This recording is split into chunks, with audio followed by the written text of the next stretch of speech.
오늘 사사 시리즈의 이제 마지막 시간입니다. 사사기에 총 12명의 사사가 등장합니다. 활약과 또 통치 기관, 또 기록된 분량에 따라서 6명의 대사사와 또 6명의 소사사로 분리된다고 말씀을 드렸습니다. 6명의 대사사는 온니엘, 에훗, 드보라, 기드온, 입다, 삼손 이렇게 되고요. 6명의 소사사는 삼갈, 돌라, 야일, 입산, 엘론, 압돌 이렇게 됩니다. 그런데 이제 사사기 기록에 12명의 사사 중에서 부인의 이름이 나오거나 연인의 이름이 등장하는 사사는 아무도 없습니다. 딱 한 명, 삼손만 등장을 합니다. 다른 사사들은요, 부인의 이름은 고사하고 존재 자체가 언급되지 않습니다. 누구에게 부인이 뭐 그런 얘기 자체가 없습니다. 왜냐하면 사사의 그 사명, 직무 중심으로 기술이 되어 있기 때문입니다. 근데 삼손은 3명의 여인이 언급이 돼요. 지명 이름을 중심으로 하죠. 그 딥나의 여인, 또 가사의 여인, 또 소래골짜기의 누구 이렇게 나옵니다. 왜냐하면 사사로서의 그 직무와 그런 것들이 별로 없어요. 삼손은 여자에게 푹 빠져 있었다는 거죠. 그래서 전체 구조 자체가 어떤 이야기를 흐름의 구조가 여인에게서 이제 파생되는 그 이야기가 이제 전체 구조를 지탱하고 있는 겁니다. 하나님이 주신 직분, 시간, 에너지 이런 모든 것들을 이방 여자들과 사적으로 사용한 아주 엉터리의 사사가 되는 거죠. 최악의 사사라고 이야기할 수 있습니다. 이 3명의 여인 중에 딱 한 명의 이름이 등장하는데 삼손 어머니 이름도 안 나옵니다. 마노아의 아내 이렇게만 나오지 어머니 이름도 안 나오는데 삼손의 여인 들릴라라는 이름의 여인이 등장합니다. 천하의 영웅 삼손이 한 여인의 유혹에 빠져서 눈이 뽑히고 죽어가는 이야기, 사람들의 관심을 끌기 아주 충분한 이야기입니다. 그래서 들릴라라고 우리는 번역하고 있는데 히브리 원어가 영어식 발음으로 이제 딜라일라라고 이야기를 해요. 그래서 나쁜 여자, 악녀의 대명사로 딜라일라라는 이름이 많이 쓰입니다. 그래서 많은 예술 작품의 모티브로 사용되고 있습니다. 영국 웨일즈 출신의 가수 탐 존슨이라는 사람이 1968년에 발표한 딜라일라라는 노래가 있는데요. 이 딜라일라의 가사의 요약이 자신의 그 연인 딜라일라가 배신을 해요. 그래서 바람을 피우는데 그거 모습을 바라보는 남자는 너무 처절하다, 너무 마음이 어렵다, 뭐 이런 것들을 이제 표현을 한 가사입니다. 근데 한번 들어보시면요, 굉장히 음악적으로 잘 만든 곡이에요. 그리고 가창력도 아주 좋습니다. 그래서 가창력이 좋은 사람이 부르면 굉장히 좋은 곡이에요. 그래서 영국 인기가요 순위 2위까지 올라갔다라고 합니다. 그래서 전 세계적으로 이제 인기를 끄니까 한국의 그때는 이제 데뷔하기 전인데요. 가수 조영남 씨가 1970년에 이거 번안한다고 그러죠. 딜라일라라는 노래로 이제 번안을 해서 이 곡으로 데뷔를 해요. 그리고 이제 가창력이 아주 좋잖아요. 그래서 이제 사람들에게 아주 인기를 끌게 됩니다. 그래서 이 노래 덕분으로 인기 가수 반열에 올라가요. 이제 그 이후에 이제 가사가 조금 폭력적이다 그래서 금지곡을 한 오랫동안 이제 묶여 있다가 최근에는 불의의 명곡이라는 프로에서 젊은 가수들 뭐 저구라든지 김태우 씨라든지 이런 가수들이 다시 부르면서 요즘은 좀 많이 좀 유명해진 것 같습니다.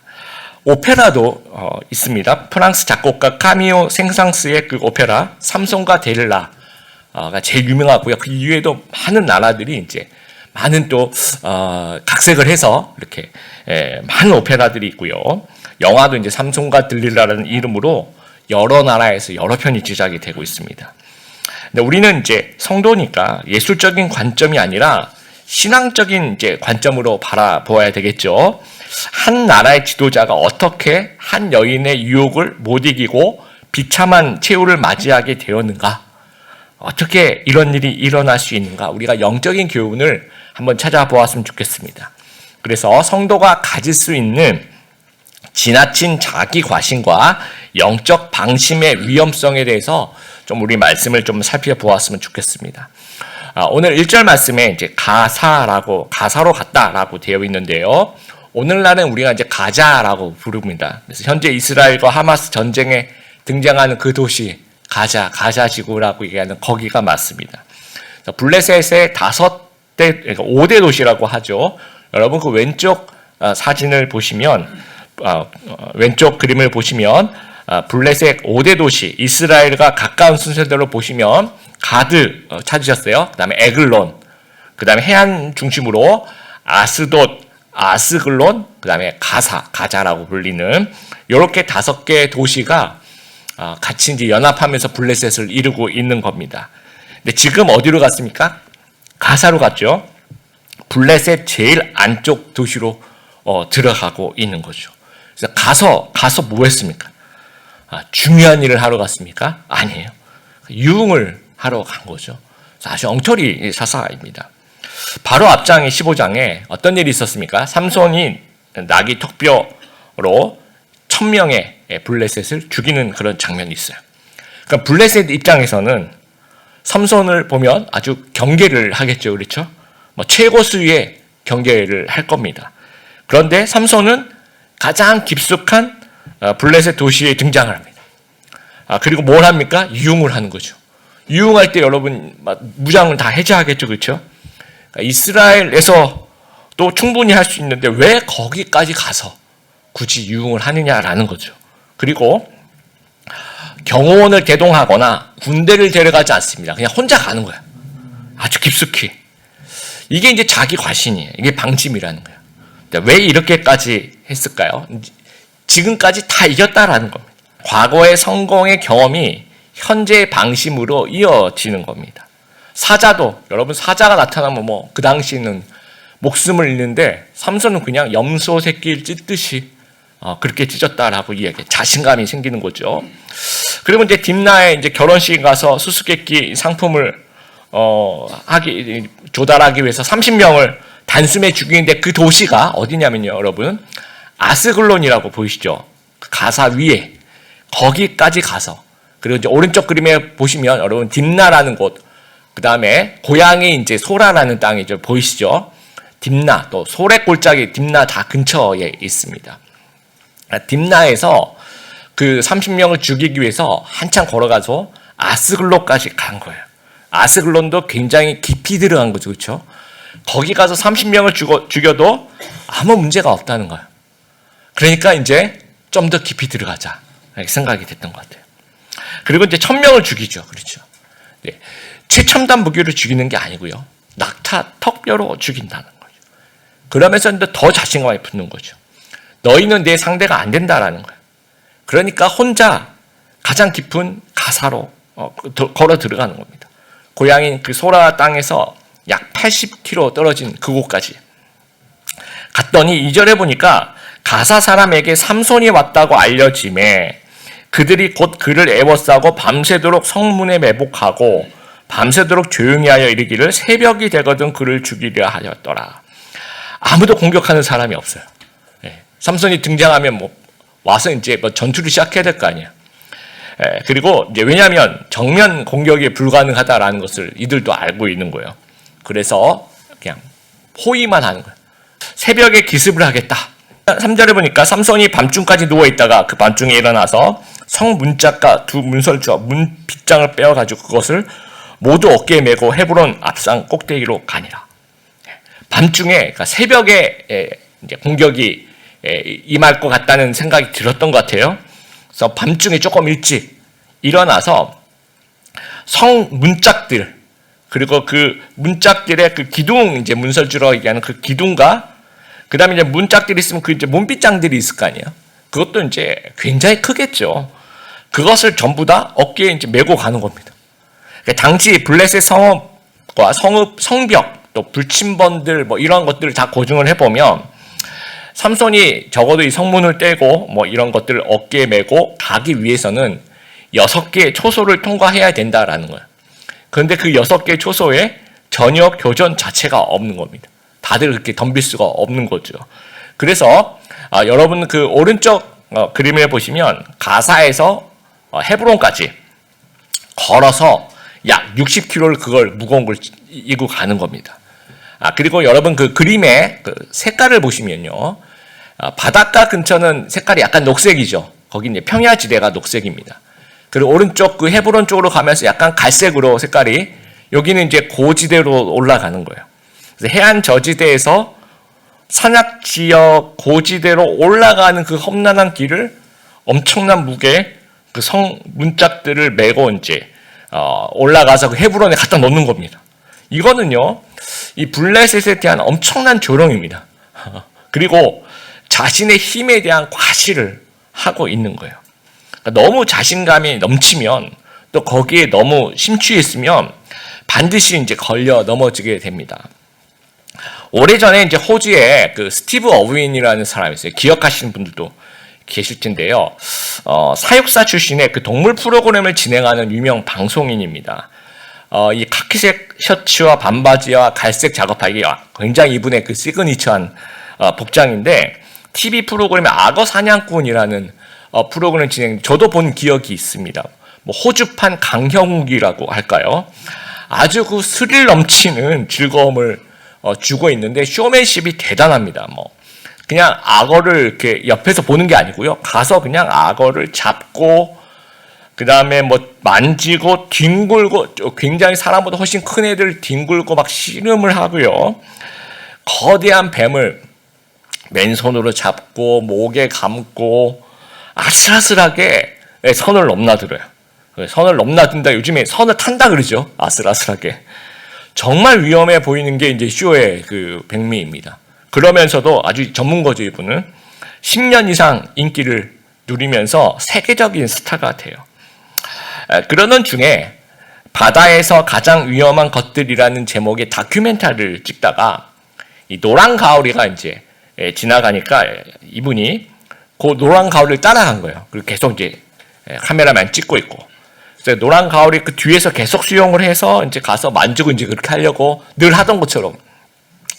이제 노란 가오리는요, 이 꼬리에 아주 맹독이 있습니다. 그래서 찔리면 큰일 나는데, 그래도 이제 가서 이제 늘 하던 대로 이렇게 만지고 이걸 하기 위해서 이제 근접해 나가는 거죠. 그러니까 이제 노란 가오리도 이제 위협을 느꼈는지 그 꼬리에 있는 가시로 이 몸통을 이렇게 찔렀어요. 그래서 가시에 그 맹독에 찔려서 그 자리에서 그냥 사망을 하게 됩니다. 그러면서 기사가 이제 어떻게 나왔냐면요, 이렇게 나와요. 손으로 악어를 잡은 남자가 가오리에 죽다니. 이게 이제 그 당시 우리나라 신문 기사입니다. 그래서 악어나 뱀 이런 거 다 괜찮았는데, 그러니까 가오리 정도는 괜찮겠지라고 아마 생각했던 것 같습니다. 그래서 야생 동물 전문가가 가장 익숙한 야생 동물에게 이제 죽임을 당했다라는 거예요. 우리말 속담에 원숭이도 나무에서 떨어진다라는 말이 있습니다. 나무에서 떨어지는 것은 이제 원숭이라는 거예요. 다르게 생각해 보면 우리는 나무에서 안 떨어집니다. 왜 안 떨어질까요? 나무에 안 올라가기 때문에 그렇습니다. 왜? 나무에 올라가는 것이 어렵고 시도도 안 하죠. 근데 원숭이에게는 나무가 너무 쉽습니다. 너무 익숙해요. 그래서 떨어지는 것입니다. 삼손의 과거의 승리의 경험들은요, 아주 위험한 성공이 될 수 있는 거예요. 어떻게 보면. 왜냐하면 이제까지 늘 이겨왔고 아무 일 없었기 때문에 앞으로도 아무 일 없을 거라고 오판을 하는 거죠. 과신을 하는 거죠. 그게 이제 실수로 이어지는 겁니다. 저희 교회 이제 주일 예배 찬양팀이 두 팀이 있죠. 디리머스와 오늘 이제 하트워십이 섬겨주셨는데, 제가 이제 몇 분한테 그냥 물어봤어요. 한 주 섬기고 한 주는 좀 쉬죠. 그렇게 예배를 드릴 때 인도하는 주의 은혜가 좀 개인적으로 은혜를 많이 받냐, 아니면 좀 쉬면서 온전히 예배하는 주의 은혜가 많냐, 이렇게 물어봤어요. 여러 명 물어봤더니 뭐 물론 조금씩 다른 대답도 있는데요.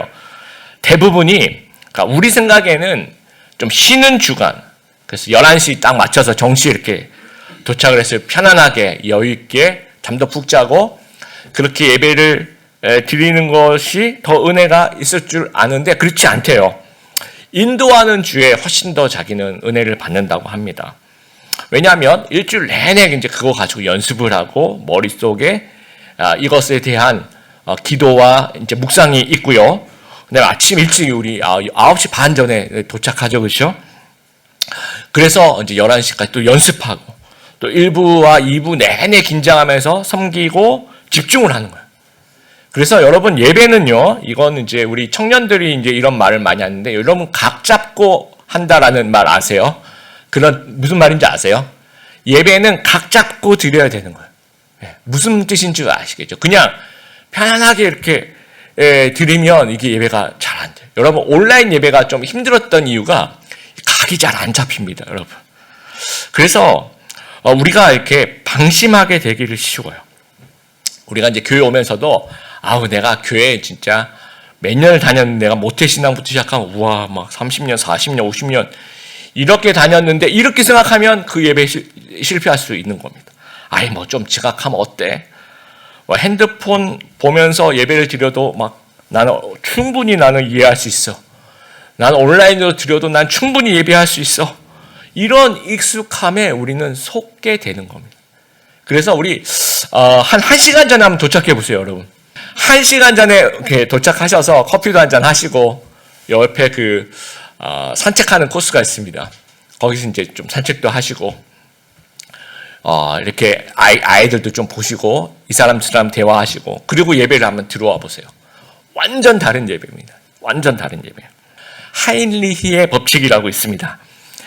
허버트 윌리엄 하인리히라는 미국 트래블러스 보험사에 근무하는 직원이 자신의 경험과 여러 가지를 토대로 해서 또 수많은 엄청난 사고에 그것들을 이제 하나의 통계적인 법칙으로 만든 거예요. 어떤 대형 사고가 발생하기 전에 같은 원인으로 징후가 반드시 나타난다는 거예요. 그것도 아주 많이 나타난다는 겁니다. 자, 첫 번째, 대형 참사가 우리가 일어났을 때, 큰 재해가 일어났을 때, 어떻게 이런 일이 있을까라고 하지만 그 전에는 29번의 마이너 인저리스, 그러니까 작은 사고라고 얘기하는 경미한 부상이 나오는 그런 것들이 29번이 나온다라는 거예요. 그리고 그 29번의 작은 사고가 나기 전에는 300번의 니얼 미시스라고 이제 표현하는데요. 사소한 사건이라고 번역할까요? 다친 사람은 없고 그냥 이렇게 진짜 해프닝일 수도 있고요. 그 아주 경미한 아주 그것보다 이 29번의 작은 사고보다 훨씬 더 경미한 그러한 징후들이 사건들이 발생한다라는 거예요.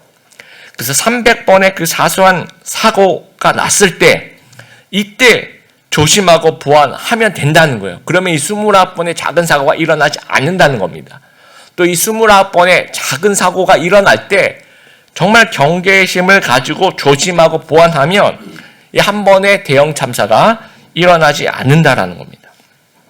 잠언 6장 25절 솔로몬이 잠언에서 이 부도덕한 여인, 이방 여인, 바람난 여인들을 경계하면서 아들들에게 이렇게 얘기하죠. 너는 그런 여자의 아름다움을 탐내지 말고 그 눈길에 매혹당하지 말라. 그렇게 얘기를 하는데도 삼손은 계속해서 블레셋 여인을 가까이 하게 됩니다. 계속되는 재앙의 징후들이 있어요. 첫 번째 이 딥나와의 여인, 이 결혼식 수수께끼를 푸는 그 과정에서 여인을 이용하는 그 수법을 경험하는 거죠. 당해보는 겁니다. 그리고 그 이후에 그것과 발생되어서 1000명을 죽이는 그 전투를 하는 과정에서 거의 죽을 뻔해요. 그럼에도 불구하고 다시 그 경고를 무시하고 또 두 번째 가사의 창녀 안으로 들어갑니다. 또 그 방 안에는 여인이 있고 바깥에는 사람들이 포위하고 매복을 하죠. 굉장히 비슷한 장면입니다. 여인을 이용하는 수법이 비슷하다는 거죠. 여차하면 여기도 조금만 더 깜빡 자서 이제 새벽이 되면 또 엄청난 전투가 벌어질 수 있었을 겁니다. 계속 반복되는 그런 수법이에요. 세 번째 소래골짜기 들릴라도 사랑하는 사이니까 이제까지 괜찮았는데 어때? 별일 있겠어? 이렇게 생각했던 것 같아요. 여러분 삼손의 이름이 뜻이 태양이라는 뜻이래요. 들릴라의 이름의 뜻은 밤이라고 합니다. 굉장히 언어유희죠. 태양이 아무리 찬란해도 밤에서는 힘을 못 쓰는 겁니다. 삼손은 제대로 이제 적수를 만나는 거예요. 대형 참사로 이어집니다. 그래서 5절에 블레셋 사람의 방백들이 그 여인에게 이제 물어봅니다. 삼손을 끼워서 무엇으로 말미암아 그 큰 힘이 생기는지, 그리고 우리가 어떻게 하면 능히 그를 결박할 굴복하게 할 수 있는지 알아보라. 그리하면 우리가 각각 은 1,100개씩을 내게 주리라 라고 얘기합니다. 삼손의 힘의 비밀을 알아내면 은 1,100개, 1,100세겔입니다. 정확하게 표현하면. 그러니까 이 세겔을 이제 오늘날로 이제 환산해 보면 되게 어려운 작업이에요. 정확하진 않습니다. 당시 노동자의 1년 수입이 연봉이라고 얘기하는 것이 한 10세겔 정도라고 본대요. 그렇다면 1,100세겔 한 수십억 원에 달하는 그런 엄청난 돈입니다. 그리고 우리가 성경 말씀 잘 읽어보면 각각 은 1,100개씩을 내게 주리라. 자, 이게 무슨 뜻일까요? 아까 제가 블레셋은 그냥 하나의 단위가 아니라 몇 개의 도시로 이루어졌다 말씀드렸습니까? 5개 도시로, 그러니까 5개 도시의 방백들이 와서 1,100개씩 각각 주겠다 그러면 곱하기 5를 해야 되는 겁니다. 그러면 5,500 세겔이 됐는데 오늘날 환산해 보면 약 수백억이 되는 거예요. 여러분, 이들이 정말 사랑하는 사이일까요? 삼손은 처음에 딥나의 여인을 볼 때 자기 부모님한테 찾아가서 내가 이 사람을 정말 좋아합니다라고 이 얘기를 해요. 정말 좋아하는데 사랑한다는 얘기도 하지 않고 좋아한다. 그런데 꼭 결혼하고 싶다라고 얘기를 하는 겁니다. 그런데 사랑에 빠졌어요. 지금 이 여인은. 그럼에도 불구하고 부모님한테 이제 결혼을 하자 이런 얘기는 전혀 결혼 얘기는 전혀 하지 않습니다. 그냥 육체를 탐하는 그런 사이였던 것 같습니다. 또 들릴라는 삼손을 사랑했을까요? 여러분, 이런 제안을 여러분이 받으셨다고 그럴 일은 없지만 이 제안 자체는 우리의 남편과 우리의 그 남자친구를 배신하면 대신에 이 남자친구와 이 남편 죽게 되는 거예요. 배신하면 너에게 10,000원을 줄게. 그러면 이런 표정이시겠죠. 절대로 난 배신 안 해. 근데 수백억을 줄게 하면 물론 우리 성도는 한 분도 그런 분들은 없고요. 약간의 고민은 좀 되겠죠. 하나님 내 기도를 들어주시는구나 이렇게 이제 아니 이제 우리 교인은 전혀 아닙니다. 이게 다 일반적으로 말씀드리면 약간의 그냥 마음에 약간의 고민은 될 것 같은데 들릴라는요. 보세요. 5절에 그리하면 우리가 각각 은 1,100개씩을 내게 주려 하니 6절 들릴라가 삼손에게 말하여 가로되 전혀 고민이 없습니다. 바로 그 얘기를 듣는 순간에 바로 작업을 착수합니다. 그러면서 6절에 첫 번째 질문을 물어보는 거예요. 어떻게 하면 당신의 힘이 없어질 수 있습니까? 그랬더니 그 얘기를 물어보는 거는 여러분, 만약 여러분이 그런 얘기를 들었어요. 삼손인데. 그러면 그 순간 피해야 되는 거 아닌가요? 그렇죠. 위험한 질문이에요. 근데 즐기는 겁니다. 마르지 않는 줄 7개로 나를 결박하면. 그렇게 이제 시작을 해요. 그런데 그대로 했더니 삼손이 힘이 안 없어지는 사람이 들이닥치고 그래도 그 힘이 이제 계속 남아있으니까 매복저가 들어오고 실패가 되는 거죠. 이 한 번의 모습을 통해서 암살 시도를 하는구나. 이 여자가 배신을 하는구나. 아주 큰일 낼 여자구나. 내 목숨이 위험할 수도 있겠구나. 나는 도망쳐야 되겠구나 하면서 그 시간으로 일어나서 자기 집으로 가야 돼요. 그럼에도 불구하고 계속 즐깁니다. 두 번째 질문합니다. 똑같은 질문을 했을 때 대답을 밧줄을 얘기해요. 새 밧줄로 나를 결박하면 내 힘이 없어진다. 그랬더니 똑같이 이제 그대로 묶어요. 그랬더니 힘이 또 안 없어지는 또 매복조 들어오고 이런 과정 또 있죠. 그러면 두 번째 암살 시도를 바라보면서 도망쳐야 되는데도 불구하고 안 그래요. 즐기는 거예요. 내가 이런 거 해봤지만 너희들 아무리 닥쳐봐도 난 다 이길 수 있어. 이런 어떤 자기 방심이 있는 겁니다. 세 번째 질문은 또 이제 물어보는데 세 번째로 대답하면서 좀 정답에 근접해져요. 그렇죠. 이제 머리카락 이제 계속 밧줄과 이 얘기하다가 세 번째 대답부터는 머리카락 얘기를 합니다. 머리카락을 이렇게 묶으면 7개의 가닥으로 옷감 짜듯이 배틀 짜듯이 그렇게 묶어놓으면 내 힘이 없어져 이렇게 얘기를 해요. 점점 정답에 가까워지고 있으면 여기 스톱을 해야 되는데 그렇지가 않습니다. 계속 즐기는 거예요. 그랬더니 이제 네 번째 15절 16절 네 번째 질문으로 가는데 날마다 이제 알려달라고 얘기를 합니다. 그러면서 결국은 17절에 정답을 얘기해요. 난 나실인인데 머리털을 자르면 안 된다. 그렇게 얘기했더니 이제 바로 아까 우리가 명화 그림에서 나온 것처럼 이 머리가 잘리고 힘이 없어진 삼손. 그러면서 이제 삼손의 눈을 뽑아서 어디로 데려가냐면요. 21절에 가사로 데려갑니다. 여러분 아까 가사에서 어떤 일이 벌어졌습니까? 성 문짝을 떼어서 그 우쭐거리던 그곳으로 이제 다시 가서 그곳에서 죽게 되는 겁니다. 그 들릴라의 질문은 점점 강도가 세져요. 첫 번째 질문할 때는 청하건대 내게 말하라 이렇게 되면서 두 번째 질문할 때는 청하건대 플리즈 이런 말이 없어요. 이제는 내게 말하라 이렇게 얘기를 합니다. 세 번째 질문할 때는 막 불평을 해요. 어떻게 나를 이렇게 속일 수 있냐고 불평을 하면서 질문하고 네 번째 질문할 때는 괴롭혀요. 날마다 괴롭히면서 질문을 합니다. 그럼에도 불구하고 삼손은 몰라요. 반응하지 않습니다. 또 들릴라의 그 집요한 질문은 딥나의 그 결혼식 때 신부가 이제 수수께끼를 좀 정답을 알려달라고 얘기할 때와 너무 비슷해요. 그렇죠? 그리고 들릴라가 안에서 신호하고 바깥에서 매복조가 들이닥치고 이런 장면들이 가사의 그 창녀와 너무 그 분위기가 비슷합니다. 그러니까 눈치를 챘어야 된다라는 겁니다. 이러한 지나친 자신감과 이 방심이 삼손의 눈을 멀게 하는 거예요. 그래서 두 눈이 뽑힌 삼손, 눈먼 삼손은 여러 가지를 상징합니다. 삼손의 그 눈이 물리적으로 멀었다라는 이야기도 되지만 영적으로 이미 눈이 멀었다라는 거예요. 영적인 무관심이 점점 영적인 분별력을 상실해 가는 과정이 된다라는 거예요. 성도가 갑자기 한 번에 영적 침체가 오지 않습니다, 여러분. 처음에는 좀 지각을 해요. 한 10분, 5분 정도. 그리고 괜찮다고 생각하는 거예요. 그리고 그 다음에는 괜찮으니까 좀 많이 지각하는 거, 15분, 20분, 30분. 그 다음에 한번 결석을 해봐요. 근데 살만하거든요. 하늘에서 막 불이 떨어지고 그렇지 않거든요. 그러니까 이제 또 여러 번 결석하고 그러면서 이제 가나안 성도가 되어 가는 겁니다. 그러니까 괜찮네라는 그 생각이 굉장히 위험한 거죠. 어때? 괜찮아. 여러분, 이 괜찮다란 말은 뱀이 하와에게 하는 말이에요. 괜찮아. 내 마음속에 계속 하는 얘기예요. 우리에게. 괜찮아. 이 정도는 괜찮아. 그러면서 영적인 눈이 계속 멀어지는 과정에 있습니다. 빅토르 위고가 레미제라블에서 이런 얘기를 하죠. 큰 실수는 굵은 밧줄처럼 여러 겹의 섬유로 만들어진다. 큰 실수는 굵은 밧줄처럼 여러 겹의 섬유로 만들어진다. 작은 죄를 가볍게 여기지 말게 되길 바랍니다. 상상의 죄, 우리가 씻죠. 아무도 몰래 혼자 짓는 죄도 있을 겁니다. 마음속에 짓는 그런 아주 자그마한 그런 죄들. 이 정도는 괜찮겠지. 라는 그런 작은 죄들이 영적으로 우리를 눈멀게 하고 결국 대형사고로 이어질 수 있다는 사실을 우리가 기억하게 되길 바랍니다.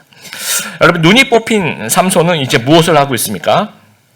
21절, 이제 감옥에서 이제 맷돌질을 하고 있습니다. 그래서 여러분 그 그림 같은데 이제 보시면 연자 맷돌 같이 아주 큰 맷돌을 막 돌리는 그런 사진들, 어떤 영화에 그런 장면이 나오는데 드라마틱하게 그린 거고요. 실제로 고증에서 보면 그 정도의 연자 맷돌은 절대로 아니었을 거라고 생각하고 자그마한 그냥 이렇게 돌리는 그런 맷돌이었을 거라고 생각하는데 그걸 시킨 이유가 이 자세 자체가 눈이 먼 상태에서 그걸 하려면 이제 무릎을 꿇고 고개를 숙이면서 이제 이런 모습이 굉장히 수모를 주는 거죠. 뭔가 이렇게 노예들이를 시켜서 하는 그런 작업을 민족의 지도자에게 그거 시키는 그 과정 자체가 굉장히 수모를 주는 겁니다. 그리고 25절에 재주를 부린다라고 했는데 서커스를 했다라기보다는 이 눈먼 삼손, 힘 빠진 삼손을 데리고 와서 때리겠죠.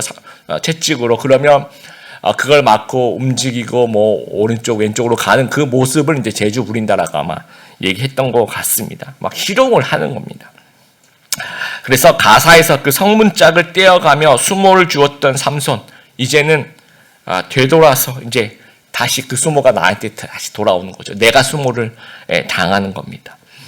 그런데 22절에 보니까 삼손의 머리털이 이제 다시 자라기 시작했어요. 삼손의 힘이 여러분 머리털에 있었을까요? 그렇진 않습니다. 이게 나시린이라는 그 정체성에 있는 거죠. 삼손이 다른 거 다 시체도 만지고 포도주도 마시고 다 했지만 마지막으로 그래도 하나 남겨놓은 게 머리카락. 그거는 자르지 않았거든요. 근데 그게 이제 잘리면서, 그러니까 나시린이 무너지면서 이렇게 무너지는 힘이 없어진 거지. 꼭 머리카락이라는 어떤 도구, 장치 그건 아니었다는 거죠. 근데 블레셋 사람들은요, 삼손이 머리카락이 점점 길러오는 거를 보면서 왜 안 잘랐을까요? 그런 의문도 들 수 있겠죠. 근데 이들은요, 하나님을 잘 모르기 때문이에요. 근데 블레셋 사람들은요, 한번 머리털을 잘려서 이제 폐인이 됐잖아요. 그렇죠? 눈도 멀고 힘도 없어지고. 그러면 이제 삼손 너는 인생 끝이다라고 생각한 거죠. 네가 앞으로 머리를 길러봤자 뭐 어떻게 하겠어라고 생각하는 거예요. 이방적인 생각입니다. 그냥 한번 끝나면 끝난 거예요. 그런데 하나님은 그렇지 않다라는 거예요. 긍휼에 풍성하신 하나님은 다시 한번 기회를 주시는 거예요. 삼손은 평생 나시린입니다. 그래서 나시린의 서약을 어기면 머리를 깎고 다시 시작하는 거예요. 근데 지금 머리털이 다시 자라나기 시작하는 거예요. 그러면서 삼손은 다시 정체성을 기억하기 시작합니다. 내가 나시린이었구나. 사사였구나. 그러면서 하나님께 기도를 해요. 이게 생애 두 번째이자 마지막 기도를 하게 됩니다. 하나님 한 번만 나를 강하게 해달라고 이제 기도를 하게 됩니다. 여러분, 우리의 예배 시간이 이런